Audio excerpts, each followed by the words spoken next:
कई बार हम इस बात से ग्रसित हो जाते हैं कि भाई हिंदी हिंदी हिंदी यानी सम्मान या अपमान। जैसे आप कहीं जाते हैं तो कई बार रोजगार की भाषा, रोजगार लेने के लिए अंग्रेजी आनी चाहिए। मामला क्या है कि अंग्रेजी गवारों की भाषा होती है, ग्रीक रोमन विद्वानों की भाषा, संस्कृत विद्वानों की भाषा। मेरी बात समझ आती है? वहां अंग्रेज जो अंग्रेजी बोलते हैं वो अपभ्रंश है ग्रीक का, रोमन का। ठीक ऐसे ही जैसे इटावी अपभ्रंश है खड़ी बोली हिंदी का। मेरी बात समझ में आ रही है? काय समझ में आए रो?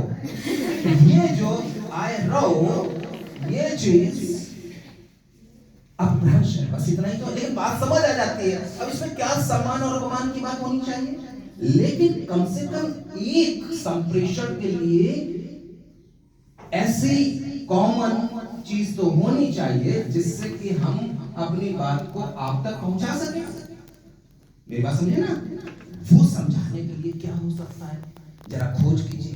तो भारत में पहले वैदिक थी, कठिन लगी लोगों को, फिर लौकिक भाषा परिवर्तित हुई, फिर प्राकृत और फिर पाली, और फिर लिपि बदलती गई, ब्राह्मी और तमाम सारी इस तरीके की लिपियों में लिखा जाने लगा। और आज हम जिस हिंदी की बात करते हैं, राजभाषा, उसकी लिपि क्या है? देवनागरी। राजभाषा अधिकारी जी बैठे हैं, आदरणीय रंजीत केवट जी, तो बताएंगे ज्यादा अच्छे से। तो 14 सितंबर को ये बहुत सारी बहस चली और अल्टीमेटली 14 सितंबर को ये बात तय हुई 1949 में कि चलिए भाई राजभाषा यानी कि सरकारी कामकाज की भाषा हिंदी यथासंभव रखने का प्रयास किया जाएगा। लेकिन लोगों को इसमें ये लगा कि अगर ये दोयम दर्जे की भाषा, दोयम दर्जे की भाषा हिंदी को माना जाने लगा था, क्योंकि जो शासक होता है, शासक और अधिकारी जिस तरह से रहेगा आपको लगेगा ये श्रेष्ठ है। अगर हमारा अधिकारी जिस तरह से बोलता है, व्यवहार करता है, उसी तरीके से हम समझ लेते हैं कि ये श्रेष्ठ है और हम अश्रेष्ठ हैं। राइट? मेरी बात समझ आ रही? तो अंग्रेज जब हमारे शासक बने तो भाषा, श्रेष्ठता वाली भाषा कौन सी हो गई? अंग्रेजी। यानी श्रेष्ठ आदमी अंग्रेजी बोलेगा। वो मानसिकता हमारे अंदर घर कर गई।